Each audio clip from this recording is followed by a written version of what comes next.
Hello नमस्कार प्यारे साथियों, जय हिंद। क्या हाल चाल है। आशा है कि आप सभी लोग बहुत अच्छे होंगे और पढ़ाई आप लोगों की बहुत अच्छी चल रही होगी। मेरा नाम है शिवम यादव। मैं आज आप लोगों के समक्ष एक ऐसा टॉपिक लेकर के आया हूं जो एग्ज़ाम के दृष्टिकोण से बहुत ही महत्वपूर्ण है। भारतीय राजनीति में गांधी जी का प्रवेश। भारतीय राजनीति में गांधी जी का प्रवेश किस प्रकार हुआ, कैसे हुआ, ये हम इस टॉपिक में आज समझेंगे कि किस प्रकार भारतीय राष्ट्रीय आंदोलन में महात्मा गांधी जी ने प्रवेश किया, उनको किसने प्रेरित किया, कहाँ से और कैसे वो भारतीय राष्ट्रीय आंदोलन में आए। चलिए टॉपिक पे चलते हैं। तो आप लोगों को बता दें, 2 अक्टूबर 1869 को महात्मा गांधी जी का जन्म पोरबंदर में हुआ था, जो कि गुजरात में है। इतना तो आप सभी को पता होगा। 2 अक्टूबर 1869 को महात्मा गांधी का जन्म पोरबंदर में हुआ था। उसके बाद में महात्मा गांधी बैरिस्टर की पढ़ाई करने के लिए, बैरिस्टर की पढ़ाई जिसको वकालत बोलते हैं, वकालत या एडवोकेट आज की भाषा में बोलते हैं, वकालत की पढ़ाई करने के लिए महात्मा गांधी जी लंदन चले गए। बैरिस्टर की पढ़ाई करने के लिए लंदन जा कर के उन्होंने वहाँ पे वकालत की, और वकालत की पढ़ाई लंदन में इनर टेम्पल में जा कर के की। कहाँ पे की दोस्तों? लंदन में इनर टेम्पल में जा कर के इन्होंने वकालत की पढ़ाई की। कब गए दोस्तों? ये 1888 में लंदन गए। 1888 में महात्मा गांधी जी लंदन गए। वहाँ पे जाकर के इन्होंने जो बैरिस्टर की पढ़ाई होती है वो पढ़ाई वहाँ पे की। उसके बाद में पढ़ाई पूरी करने के बाद ये इन्होंने प्रैक्टिस की और इंग्लैंड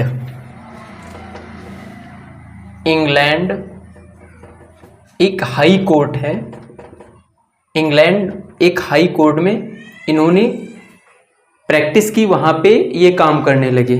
कुछ समय बाद ये वहाँ से वापस आ गए भारत। कुछ समय बाद भारत वापस आए।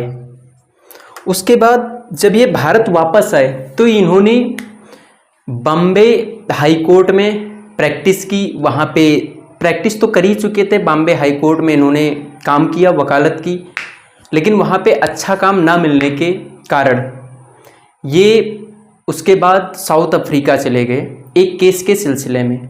वो केस कौन सा था? वो केस था भारतीय फर्म दादा अब्दुल्ला एंड कंपनी का एक केस था। उस केस के मसले में एक गुजराती व्यापारी था, उसके साथ ये साउथ अफ्रीका चले गए और साउथ अफ्रीका में जाकर के जो भारतीय प्रवासी वहाँ पे रह रहे थे। चलिए, जो साउथ अफ्रीका में भारतीय प्रवासी रह रहे थे, आप लोगों को इतना समझ में आ गया होगा, मुझे आशा है। 1893 में साउथ अफ्रीका गए।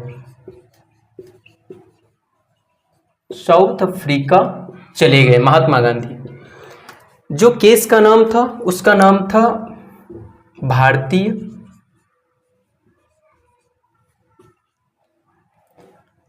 भारतीय फार्म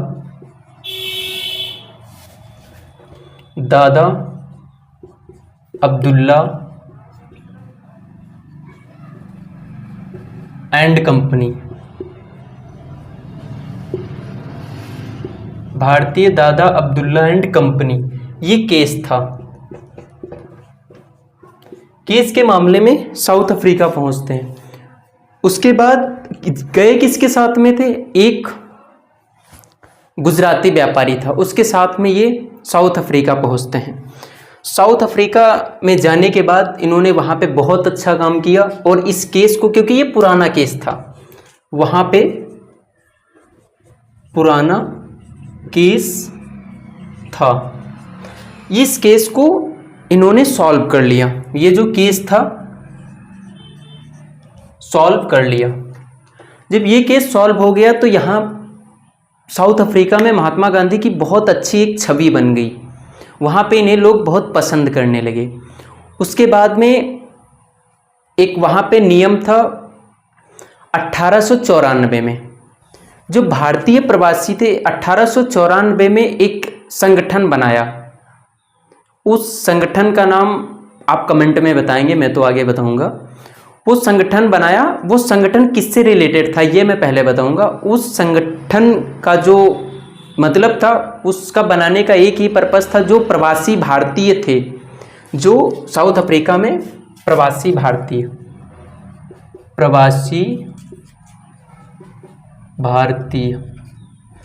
जो प्रवासी भारतीय थे उन्हें मताधिकार का मतलब वोट देने का अधिकार नहीं था।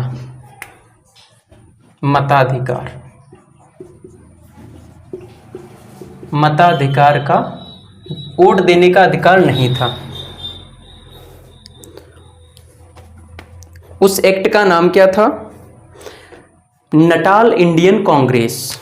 उस एक्ट का नाम संगठन नटाल इंडियन कांग्रेस,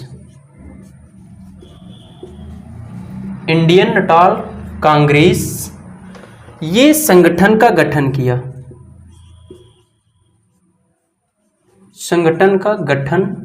किया महात्मा गांधी जी ने, और इसके थ्रू वहाँ पे वोट का अधिकार दिया गया। इसके बाद महात्मा गांधी जी जो प्रवासी भारतीय थे और वहाँ पे जब ये रहने लगे, उन्होंने देखा, क्योंकि काफ़ी टाइम तक साउथ अफ्रीका में महात्मा गांधी जी रुके, वहाँ पे इन्होंने देखा जो श्वेत लोग थे, इनके बीच बहुत ही संघर्ष हो रहा था, क्योंकि जो श्वेत लोग थे वो अश्वेत लोगों को पसंद नहीं करते थे। साउथ अफ्रीका में यही चल रहा था, और जो प्रवासी भारतीय थे उसमें बहुत दिक्कत आ रही थी, उनको बहुत समस्या झेलनी पड़ रही थी। महात्मा गांधी को भी, क्योंकि ये अश्वेत थे, तो इन्हें भी ऐसा कहा जाता है कि रेल के डिब्बे से, जब ये प्रथम श्रेणी में सफ़र कर रहे थे तो रेल के डिब्बे से इन्हें निकाल दिया गया था। आई होप इतना आप लोग समझे होंगे। उसके बाद में ये भारतीयों के लिए वहाँ पे काम करते रहे। इसके बाद में जो पहला अहिंसात्मक सत्याग्रह आंदोलन साउथ अफ्रीका में था वो 1907 में आया था महात्मा गांधी का। चलिए, इतना आप लोग समझ गए होंगे। साउथ अफ्रीका में यहाँ पे 1907 रहेगा। 1907 में फर्स्ट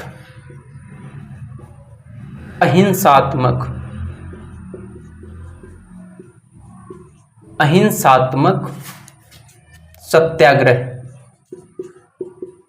आंदोलन, जो पहला अहिंसात्मक सत्याग्रह आंदोलन था, ये साउथ अफ्रीका में शुरू किसने किया था? महात्मा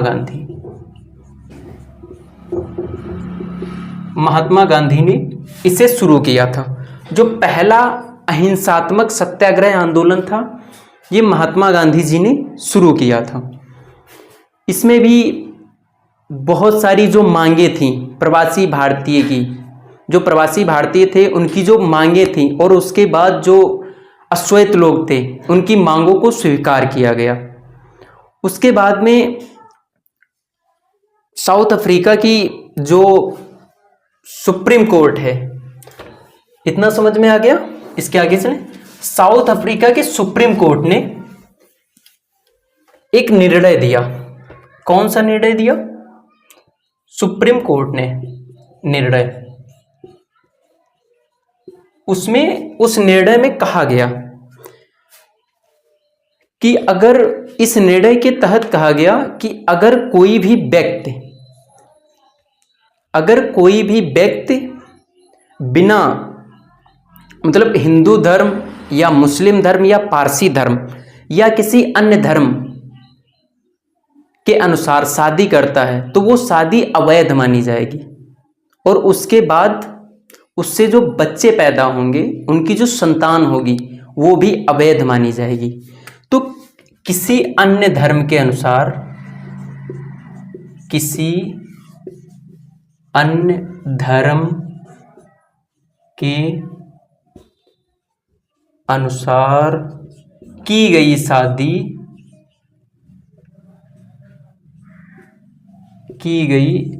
शादी मान्य नहीं। और बच्चे, जो बच्चे थे, बच्चे भी अवैध माने जाएंगे, अवैध। उनका कहना था कि जो ईसाई धर्म के अनुसार, इस जो सुप्रीम कोर्ट का निर्णय था इसमें कहा गया था जो ईसाई धर्म के अनुसार, क्या कहा गया था? ईसाई धर्म के अनुसार और कार्यालय से पंजीकरण,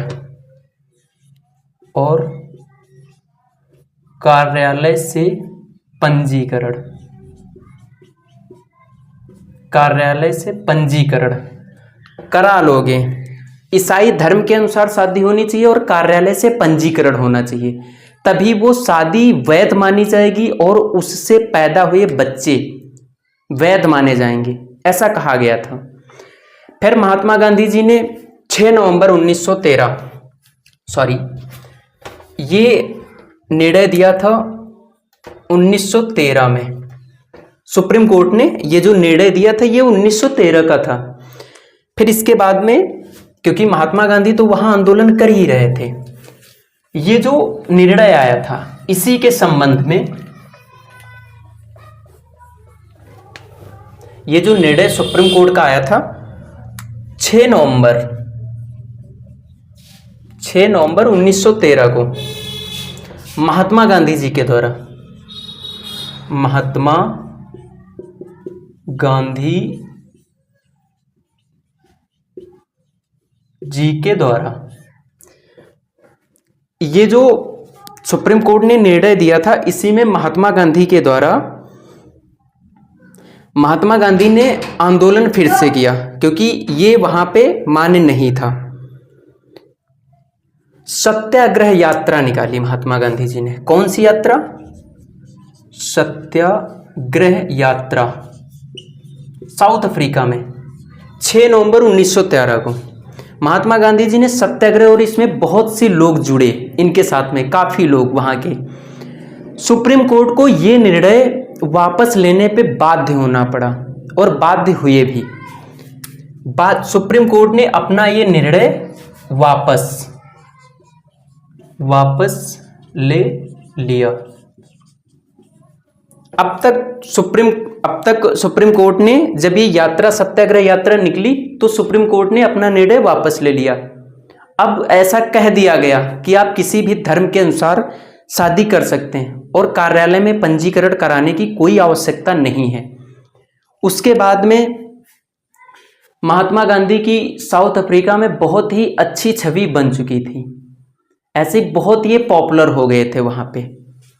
उसके बाद में ये तो बात रही साउथ अफ्रीका में महात्मा गांधी का योगदान कैसा रहा। जो भारतीय प्रवासी थे साउथ अफ्रीका में, श्वेत अश्वेतों के बीच लड़ाई चल रही थी, और लंदन में जाकर के बैरिस्टर की पढ़ाई कैसे की, ये तो यहाँ तक की बात रही। इसके आगे हम चलते हैं कि अब भारतीय राष्ट्रीय आंदोलन में महात्मा गांधी का पदार्पण कैसे हुआ, कैसे वो आए, किसने उन्हें प्रेरित किया कि आप भारतीय, क्योंकि काफ़ी टाइम तक, 1 दशक तक, मैं बता दूं, साउथ अफ्रीका में 1 दशक तक महात्मा गांधी अधिवक्ता के तौर पे काम किया। अधिवक्ता के तौर पे 1 दशक तक अधिवक्ता के तौर पे काम किया। काफ़ी टाइम उन्होंने साउथ अफ्रीका में गुजारा।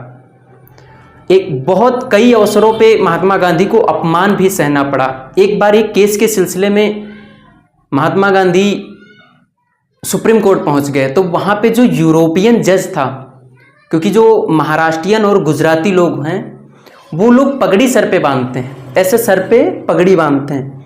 तो जब ये पगड़ी बांध के चले गए सुप्रीम कोर्ट में, तो वहाँ पे जो जज था उसने कहा कि आप अपनी पगड़ी उतार दें।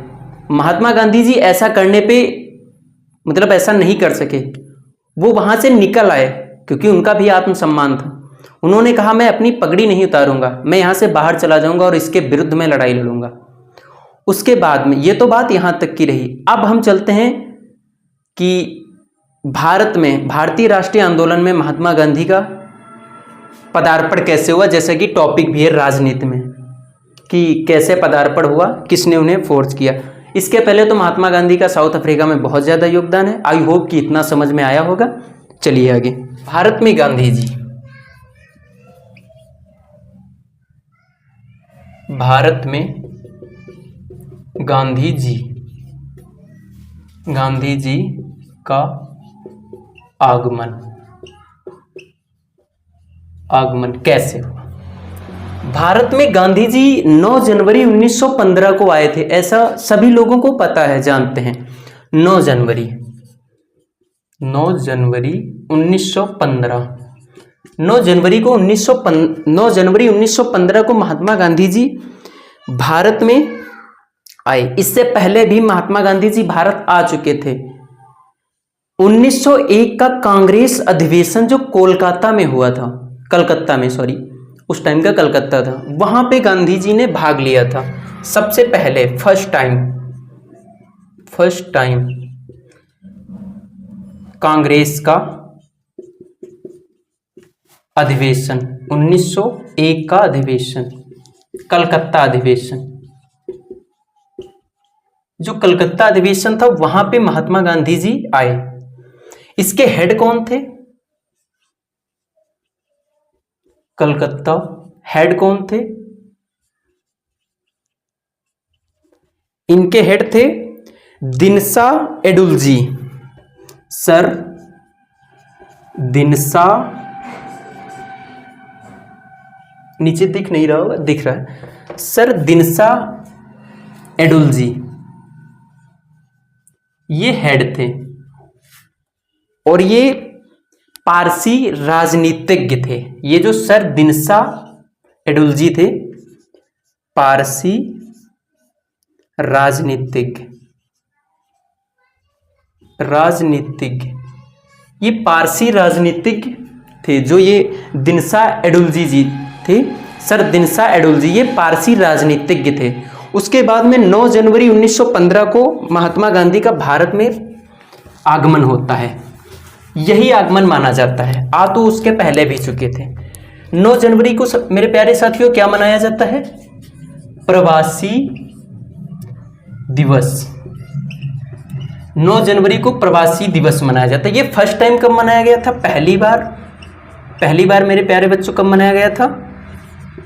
पहली बार 2003 में मनाया गया था। उसके बाद में 2023 में कौन से नंबर का मनाया गया? लास्ट टाइम 2023 में 17 नंबर का मनाया गया। 17 नंबर का मनाया गया। ये 2023 में कहाँ पे मनाया गया साथियों? इंदौर में मनाया गया, जो कि एमपी में पड़ता है। मध्य प्रदेश की राजधानी भोपाल है। इंदौर में अहिल्याबाई होलकर स्टेडियम है, बस जानकारी के लिए बता रहा हूं। इंदौर में मनाया गया, मध्य प्रदेश में। ये 17 नंबर का था। इसके बाद ऐसा कह दिया गया कि अब ये प्रत्येक साल नहीं मनाया जाएगा, अब ये हर 2 साल के बाद मनाया जाएगा। तो 18 नंबर का प्यारे साथियों कब मनाया गया? 18 नंबर का ये 2025 में ओडिशा में, ओडिशा भुवनेश्वर में मनाया गया। ओडिशा भुवनेश्वर में मनाया गया 2025 का। ये 18वें नंबर का। कब से कब तक? 8 से 10 जनवरी तक। ये 8 से 10 जनवरी तक मनाया गया। इतना समझ में आ गया? इसके बाद चलते हैं अगले टॉपिक पे कि अब महात्मा गांधी जी भारत में तो आ गए, इसके बाद महात्मा गांधी जी ने क्या किया। चलिए देखते हैं भारत में भारतीय राष्ट्रीय आंदोलन में महात्मा गांधी जी का क्या योगदान है। अच्छा एक चीज बताओ प्यारे बच्चों, महात्मा गांधी जी को बुलाया किसने था? मतलब किसके कहने पे वो साउथ अफ्रीका से भारत आए? तो कांग्रेस के एक बहुत ही वरिष्ठ नेता थे। कौन थे प्यारे बच्चों? कांग्रेस के बहुत ही एक वरिष्ठ नेता थे, कांग्रेस के वरिष्ठ नेता गोपाल कृष्ण गोखले। गोपाल कृष्ण गोखले जी के कहने पे ये महात्मा गांधी जी भारत में आए थे और ये राजनीतिक गुरु भी थे। गोपाल कृष्ण जो गोखले थे महात्मा गांधी के राजनीतिक गुरु थे। इतना समझ में प्यारे बच्चों आ गया। इसके बाद महात्मा गांधी जी सबसे पहले कहाँ पर आए थे, तो सबसे पहले और फिर आए और किस आश्रम की इन्होंने स्थापना की, तो ये सबसे पहले आए थे, सबसे पहले ये साबरमती आश्रम के किनारे आए। साबरमती आश्रम की स्थापना की अहमदाबाद में, अहमदाबाद साबरमती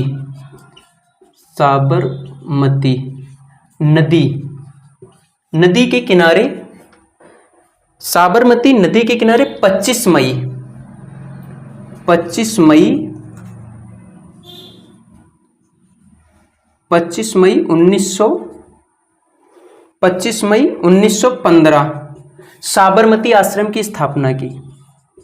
साबरमती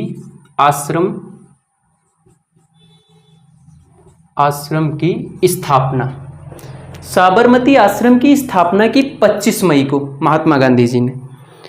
उसके बाद में महात्मा गांधी जी ने पूरे भारत की 9 जनवरी 1915 को भारत आ गए। फिर पूरे भारत की इन्होंने 1 साल तक, कितने साल तक, 1 साल तक, कितने साल तक मेरे बच्चों, 1 साल तक इन्होंने भारत की यात्रा की, भारत की यात्रा की 1 साल तक। उस यात्रा को नाम दिया गया भारत यात्रा नाम दिया गया जो महात्मा गांधी जी ने की। और इस यात्रा के दौरान इन्हें 3 आंदोलनों से अवगत होना पड़ा, 3 आंदोलनों से इनका मिलाप हुआ, ये मिले। जिसमें से पहला आंदोलन था चंपारण सत्याग्रह आंदोलन बिहार में। और बिहार में, क्योंकि महात्मा गांधी जी कहते हैं अपनी आत्मकथा में कि मुझे इसके पहले पता ही नहीं था कि नील की खेती क्या होती है और चंपारण कहाँ पे है, ऐसा बताया उन्होंने। तो जो एक राजकुमार शुक्ला जी थे, उनके कहने पे, उनके बुलावे पे, वो किसान थे, वो भी ग्रसित थे नील की खेती से, नहीं सॉरी नील की खेती नहीं, 3 कटिया खेती से। जो 3 कटिया वही नील की खेती हो रही थी चंपारण बिहार में, उससे वो ग्रसित थे। तो उनके कहने पे, राजकुमार शुक्ला जी के कहने पे ये बिहार गए, चंपारण में। तो पहला सत्याग्रह आंदोलन 1917 चंपारण सत्याग्रह आंदोलन। यहां पे अंग्रेजों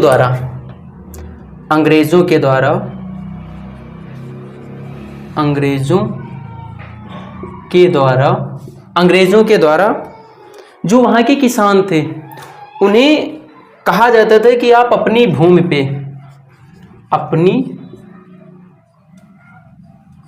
भूमि पर 3/20 मतलब हिस्से पर, 3/20 हिस्से पर नील की खेती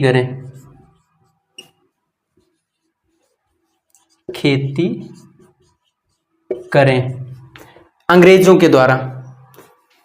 तो यहां पे ये लोग बहुत परेशान थे। महात्मा गांधी जी जब पहुंचे, ये आंदोलन हुआ, चंपारण सत्याग्रह आंदोलन हुआ।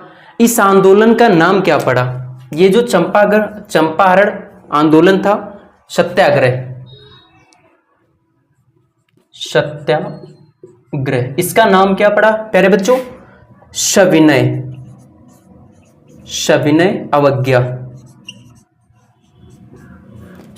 अवज्ञा आंदोलन।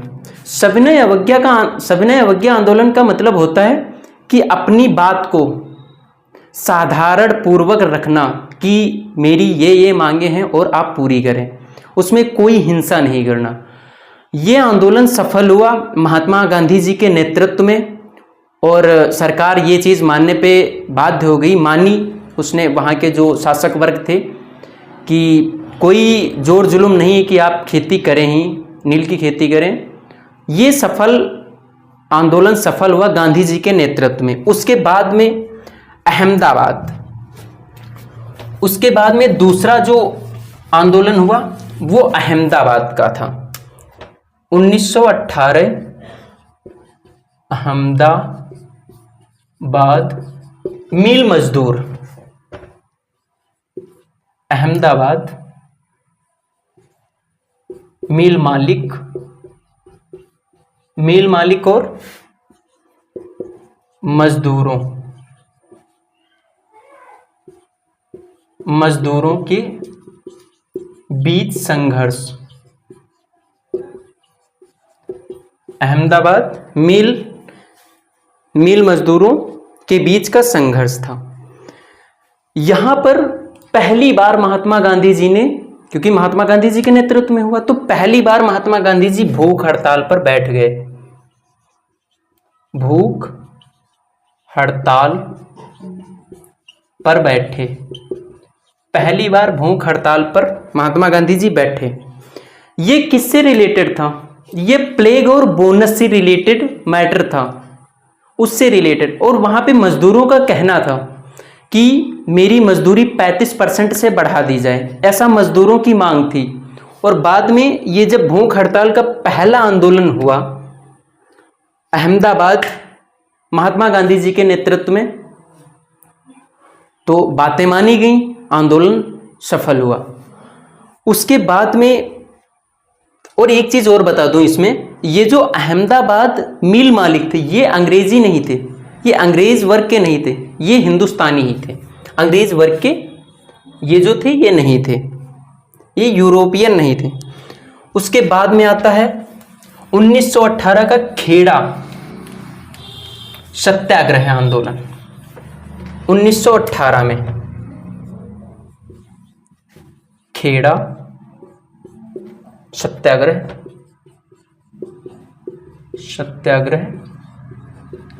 आंदोलन। ये जो खेड़ा सत्याग्रह आंदोलन है, अकाल पड़ा था 1918 में, मतलब अकाल पड़ा और फसल जो किसानों की थी, फसल चौपट हो गई,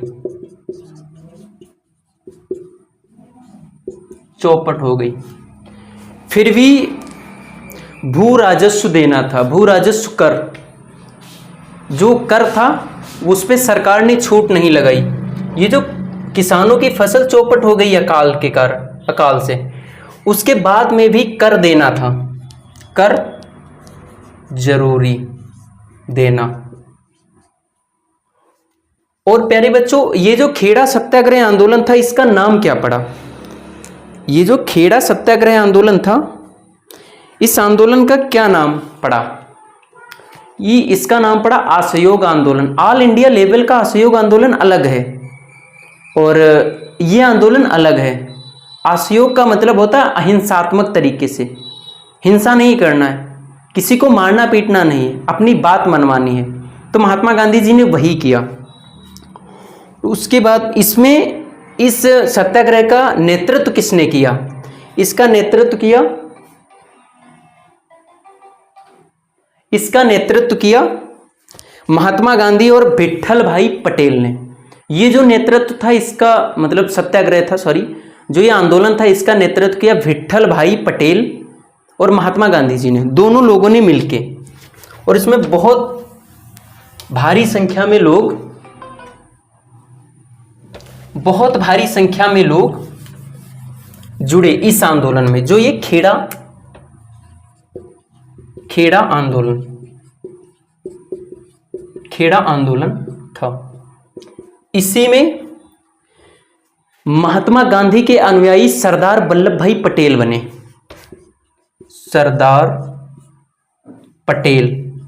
वल्लभ भाई पटेल ये अनुयायी गांधी जी के बने। अनुयायी गांधी जी के अनुयायी ये सरदार वल्लभ भाई पटेल बने। और सरदार की उपाधि, सरदार वल्लभ भाई पटेल को सरदार की उपाधि यहीं की महिलाओं ने दी थी। उपाधि महिलाओं द्वारा दी गई। इतना प्यारे बच्चों समझ में आ गया? ये जो उपाधि थी ये महिलाओं द्वारा दी गई, सरदार की उपाधि। अब इतने आंदोलन, जब ये आंदोलन हुआ, और ये जो खेड़ा सत्याग्रह आंदोलन क्योंकि कर को लेकर के हो रहा था, जब ये आंदोलन हुआ अहिंसात्मक तरीके से, तो सरकार ये चीज मानने पे बाध्य हो गई। माना जो कर देने में समृद्ध हैं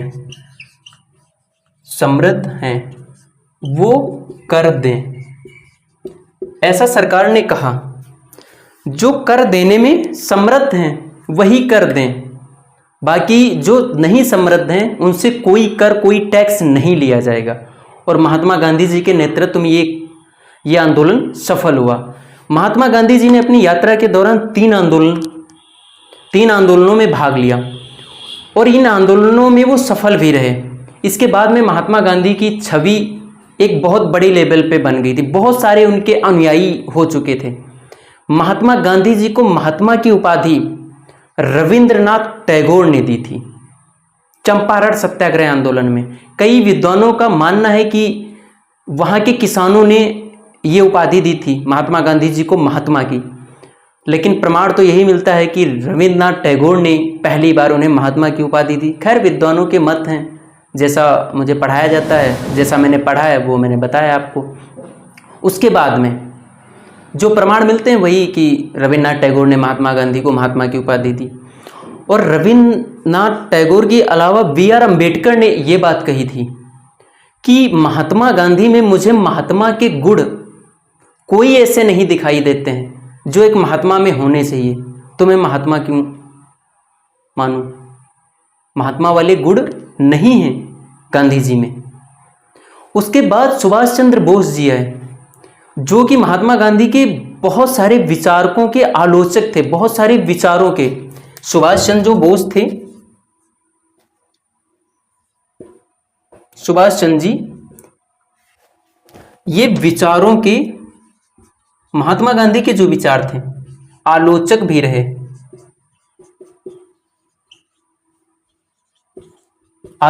रहे, उसके बाद में भी इन्होंने महात्मा गांधी को राष्ट्रपिता और बापू की उपाधि से नवाजा। बापू की उपाधि दी और राष्ट्रपिता कहा। महात्मा गांधी का बहुत बड़ा योगदान है। हम आज आज़ाद हैं, ऐसा नहीं है कि अन्य किसी क्रांतिकारी ने भारत के लिए नहीं लड़ाई लड़ी, लेकिन आप थोड़ा सोचिए कि हम और आप अपने गांव के प्रधान से अगर कोई काम होता है तो नहीं करवा पाते हैं, उनके विरुद्ध हम अंगेष्ट नहीं खड़े हो पाते। और एक भारतीय मूल का व्यक्ति जो कि लंदन में बैरिस्टर की पढ़ाई करके और पहले वो उस मुकाम पे पहुँचे, अगर वो चाहते तो इतना पैसा कमा सकते थे कि आज उनके बच्चे कई पीढ़ियां बैठ के आराम से खाती। क्या उन्हें टेंशन थी, क्या परवाह थी? लेकिन फिर भी वो भारत के लिए लड़े।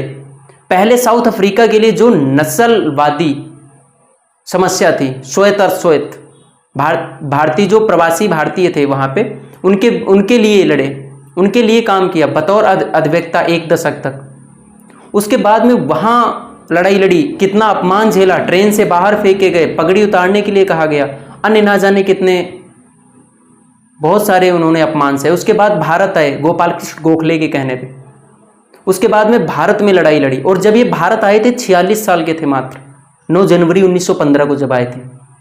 मैं मेंशन करना भूल गया, सॉरी उसके लिए। 46 साल की उम्र थी महात्मा गांधी जी, और भारत के लिए इतना बड़ा काम किया।